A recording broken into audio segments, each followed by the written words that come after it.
Hi, so today I want to talk about how I live the word calm and with it, how I live the word certainty. And so here it goes. Um, with certainty, um,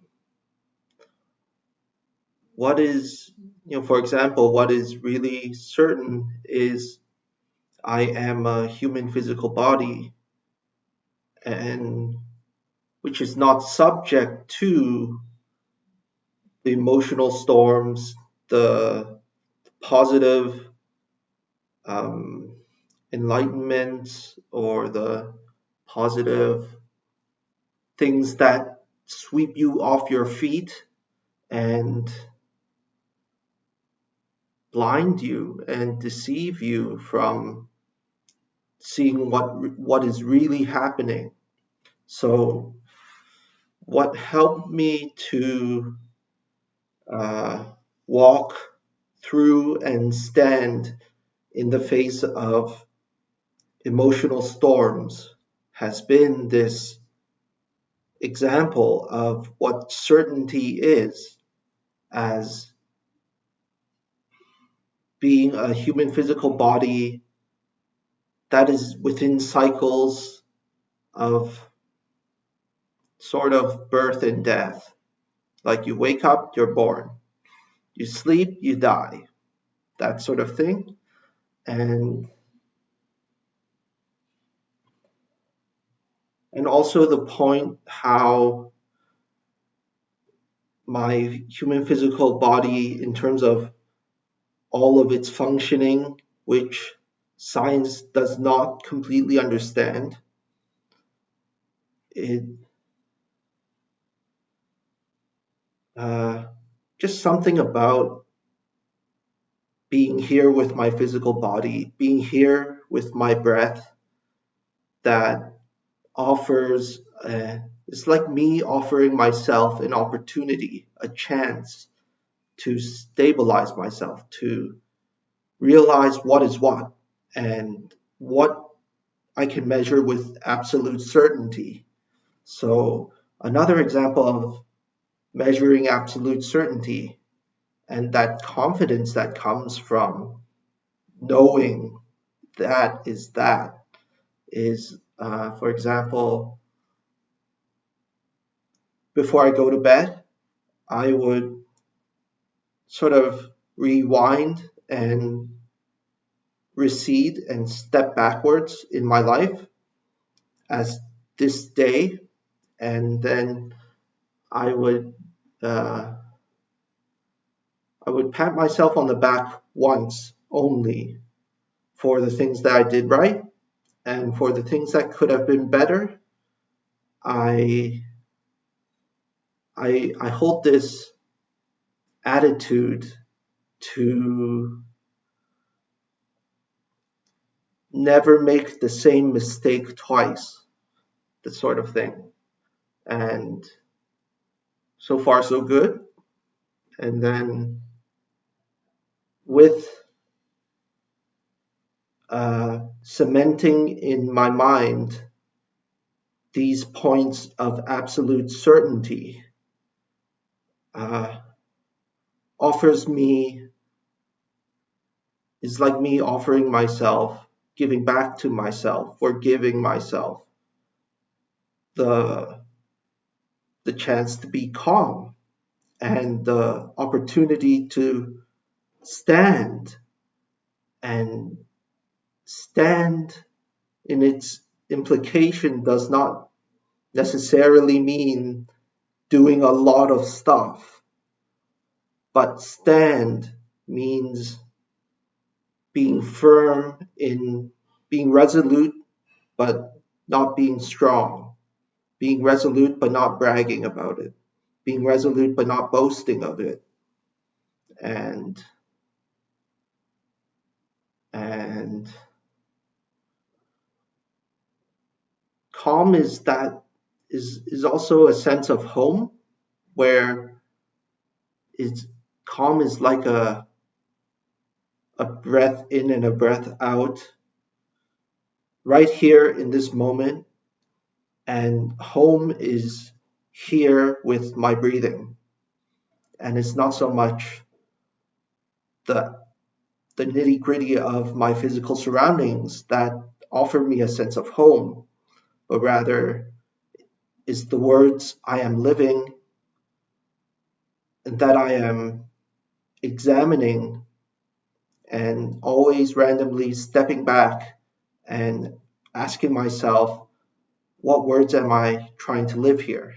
Or what words have taken a life of its own and lived themselves?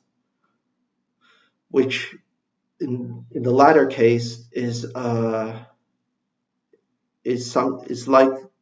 those times when the mind takes authority for the direction, and you abdicate your direction to the mind as an authority.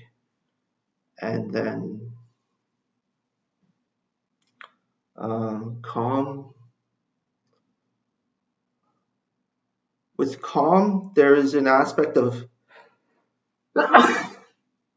there is an sorry there is an aspect of peace involved with calm, where you don't have to like bunch your eyebrows together, and you can relax, and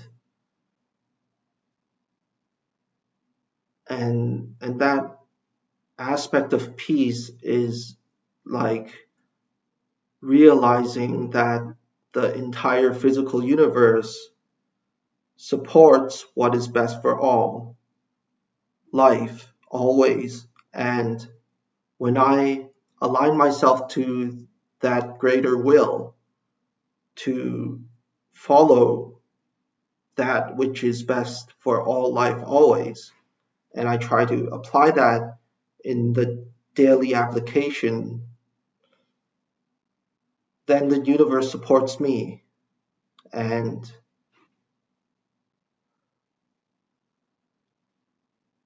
it's like the saying, when I forgive, life forgives. And when I stand, life stands. It's sort of like that. And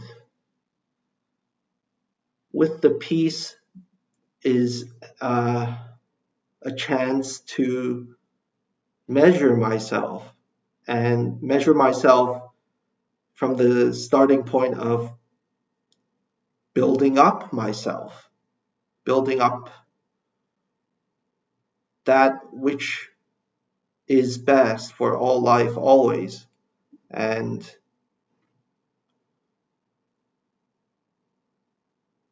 it occurs to me that standing as what is best for all involves more an empty feeling than it is a fullness. But it's like